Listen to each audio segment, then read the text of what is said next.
when you look at SmackDown this past Friday, right?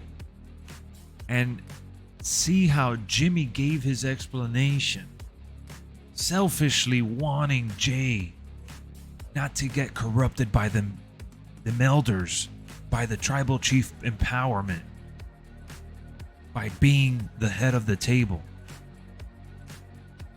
Waiting for that reaction from Jey. Jey not having none of it, not accepting that bullshit excuse. Jey looking at him and slowly turning around, giving him the cold shoulder. That to me is what sold the entire arc. The climax, the situation, how it played out, the believability. They just paused and allowed for us to soak in what was said. And if you look in the background, you see Roman's reaction, laughing, mocking, and basically saying, "I told you so." That to me really wrapped up the whole, ordeal. And then Jimmy, not really having much else to say, just kind of puts his head down, walks past Jey, looks back at him. Jey still doesn't want to say anything at all. So Jey stands tall in his own decision while Jimmy goes and dips. He's out to the stage. But hear me out. Hear me out. What made it even better was just Roman laughing. "I told you so. It's always been about the bloodline. It's never been about no Usos. Ain't nobody care about no." And boom, bro.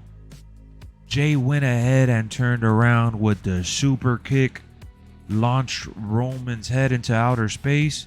Solo went in for the attack.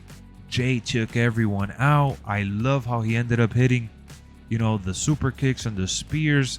It was like, man, I was on cloud nine. I was hyped up. So seeing it play out so easily, right? So smoothly. It's not overly complicated. This isn't, like I said just a second ago, guys, on stream.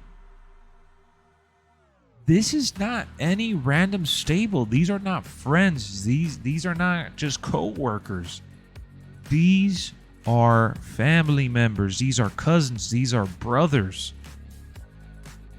So in the last 3 years, you could have flip-flopped on a decision. You could have gone back and forth. "Hey, I thought I wanted you out of the bloodline, but I ended up joining you because you're my brother. But now we're out of the bloodline, and I don't want you to get in over your head. So I want you selfishly to stay next to me. I don't want you to move on and become champion and be the head of the table, because I saw what that did to Roman." So to me, I bought into that. But most importantly, it was letting it breathe, letting it, digest. And that's why I don't feel like it was rushed. I don't feel like it was rushed. I feel like they let it sit and marinate. And then Jey kind of exploded with his ultimate decision. "I'm out of the bloodline, right? I'm out of the Usos. I'm done. And I'm out of the WWE. I'm out of here. Peace." That gave me chills. It reminded me of CM Punk in story not wanting to re-sign with WWE and winning the belt off of John Cena and taking it through the crowd at Money in the Bank. The crowd was into it. The crowd was roaring. And Jey pretty much did the same thing without winning the title. So you guys have said it in here, right? You guys ultimately feel that Jey is probably going to be gone for a little bit. And it's going to allow for Jimmy to do something, for Roman to be involved with something else. And when we least expect it, or when we should expect it, Jey will get plugged back into the story. And the ultimate end game is for him not to just get revenge on, you know, his brother selfishly stopping him, but to ultimately just say screw it, take everyone out, not just Roman. You get me? Nobody wanted a dancing tribal chief like Jey anyway. A boss and leader is Roman, and his character's spot on. His character's definitely spot on. I love Roman Reigns. I love the bloodline. I love all that. But exactly, Stunna. Let them build these other pay-per-views for Imperium, for Judgment Day, while we sit here and kind of soak in the moment of this implosion within the Judgment Day, no, the bloodline itself. The family's coming apart. This story needs to kind of collapse and fall apart just as long as it took to get it to the top, right? They were 3 years at the top, so I don't care if it takes the next 12 months to drop it down and disband the stable. Let others step up. Let others step in. Allow for Solo to kind of feel his feelings and ultimately betray Roman whenever he feels it's time for him to go on his own. Allow for Jimmy to try to step up, you know, and man up and speak for himself and no longer need Jey to back him up or need Roman or Solo. Literally allow Jimmy to become his own man like they allowed Jey to pick up the main event moniker.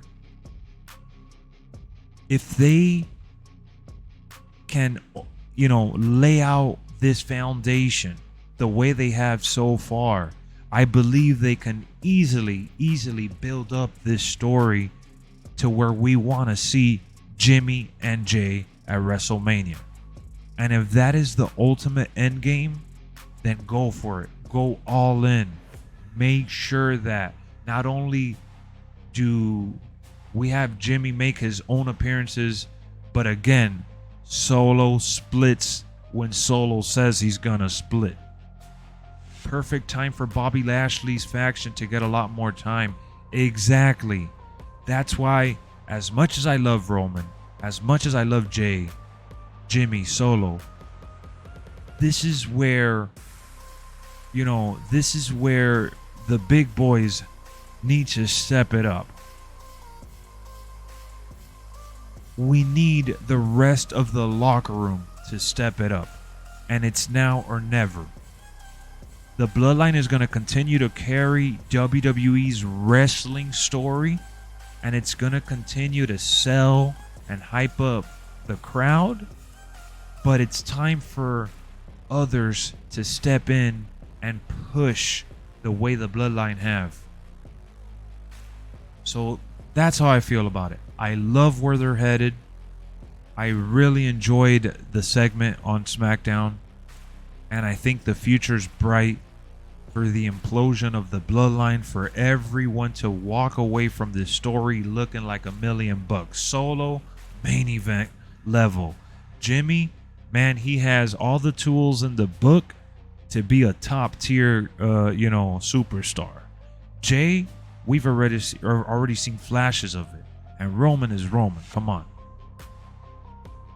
The Bloodline did its job in making new stars. Now it's time for the same thing to happen to someone else. Exactly. Fun fact, Jimmy and Jey in an interview with Chris Van Vliet said Roman is technically their uncle. I saw. Yep. Uncle Ruru. So yeah, hit me up in the comments section. Are you guys digging this Bloodline implosion? Who would you rather get the spotlight? Solo, Jey, or Jimmy? That's what I'm asking you. Make sure you follow me on Twitter. Alright? Make sure you follow me on Twitch and my other YouTube channel, LexxExpress Plus, for more LexxExpress.